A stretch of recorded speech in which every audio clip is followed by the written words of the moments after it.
जिसने भी अभी तक चैनल को सब्सक्राइब नहीं किया वो चैनल को सब्सक्राइब करें और साथ में रोजाना नए अपडेट के लिए बेल आइकन को जरूर दबाएं।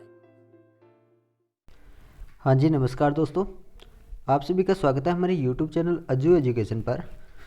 तो जिसने भी अभी तक चैनल को सब्सक्राइब नहीं किया तो जल्दी से चैनल को सब्सक्राइब कर लीजिए और साथ में दबा लीजिए बेल आइकन का बटन। तो दोस्तों, आज हम इस वीडियो में बात करने वाले हैं वाइंडिंग के कुछ मोस्ट इम्पोर्टेंट क्वेश्चन हैं उनके बारे में।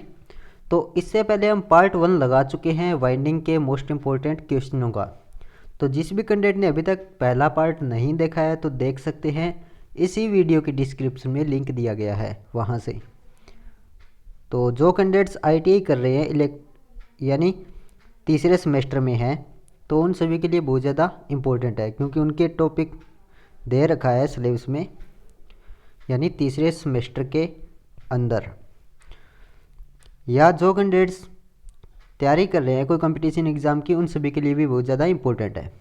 चलिए दोस्तों, स्टार्ट करें आज का हमारा वाइंडिंग का पार्ट 2। तो आज का पहला प्रश्न है, किसी मशीन को ओवरलोड अवस्था में चलाने से वाइंडिंग पर क्या दुष्प्रभाव पड़ता है। यानी किसी मशीन को ओवरलोड अवस्था में चलाने से वाइंडिंग पर क्या दुष्प्रभाव पड़ता है। तो इसका आंसर हो जाएगा, वाइंडिंग की अचानक परत जल जाती है। यानी वाइंडिंग की जो अचानक परत होती है वो जल जाती है। अगला प्रश्न है दोस्तों 2 नंबर, आर्मेचर परीक्षण के लिए कौन सी विधि अपनाई जाती है। यानी आर्मेचर के परीक्षण के लिए कौन कौन सी विधियां अपनाई जाती है। तो ये बहुत ज़्यादा इंपॉर्टेंट प्रश्न है दोस्तों। तो इसमें पहली होती है ग्राउलर परीक्षण विधि, दूसरी होती है सीरीज टेस्ट लैंप परीक्षण विधि, और तीसरी होती है वोल्टेज ड्रॉप परीक्षण विधि। अगला हमारा प्रश्न है 3 नंबर, ग्राउलर परीक्षण विधि में प्रयुक्त ग्राउलर किस प्रकार का यंत्र होता है। यानी जो ग्राउलर परीक्षण विधि होती है उसमें जो प्रयुक्त होने वाला ग्राउलर होता है वो किस प्रकार का यंत्र है। तो इसका आंसर हो जाएगा, यह एक विद्युत चुंबकीय यंत्र है। तो यह एक विद्युत चुंबकीय यंत्र होता है। अगला प्रश्न है दोस्तों 4 नंबर, आर्मेचर के किसी स्लॉट पर ब्लेड का कंपन उच्च होने का क्या अर्थ है, या ज़्यादा होने का क्या अर्थ है। यानी आर्मेचर के किसी भी स्लॉट पर जो ब्लेड होती है उनका कंपन अगर ज़्यादा होता है तो उसका मतलब क्या होता है। तो इसका मतलब होता है उस स्लॉट में जो स्थापित कॉइल है वो शॉर्ट सर्किट है। अगला प्रश्न है दोस्तों 5 नंबर, अर्थ दोष परीक्षण के लिए आर्मेचर को किस स्रोत से संयोजित किया जाता है।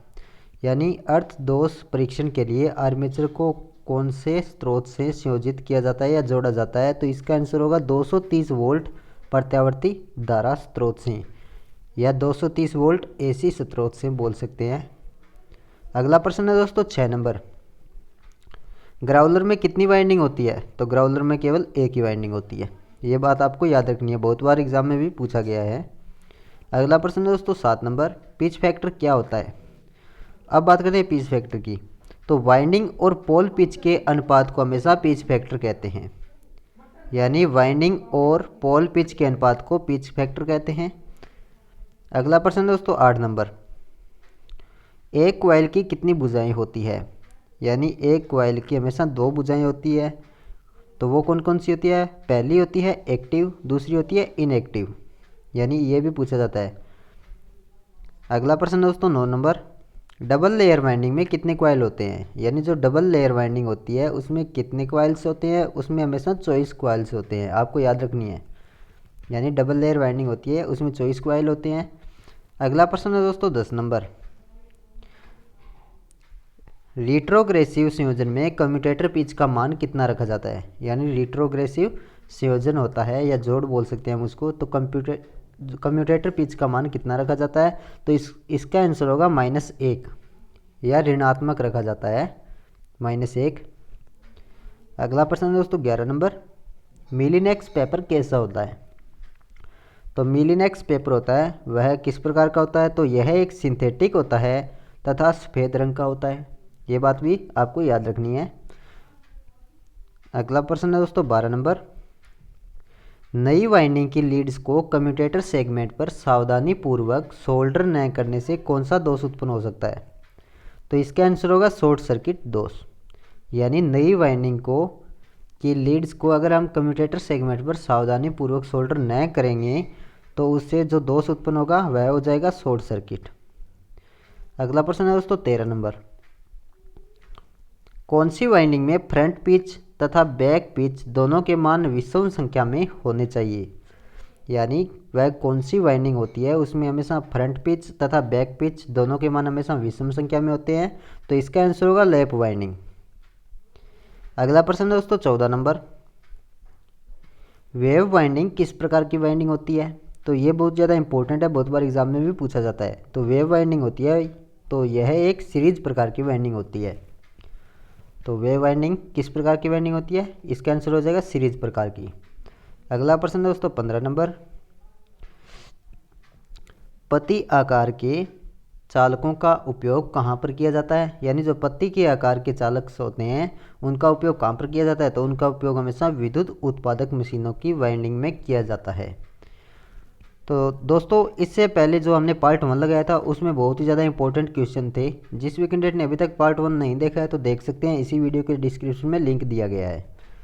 और वाइंडिंग के ज़्यादा क्वेश्चन नहीं बनते, मोस्ट इंपॉर्टेंट ज़्यादा जितने बनते हैं वो हमने दोनों पार्टों में बता दिए आपको। तो धन्यवाद दोस्तों, आपका दिन शुभ रहे, आपका भरोसा हमारा साथ। और जिस भी कैंडिडेट को अगर यह वीडियो अच्छा लगा हो तो इसे लाइक और शेयर ज़रूर कीजिए। हम आपके लिए बहुत सारे टॉपिक्स लेके आएंगे इसी यूट्यूब चैनल अजू एजुकेशन पर। धन्यवाद दोस्तों, आपका दिन शुभ रहे।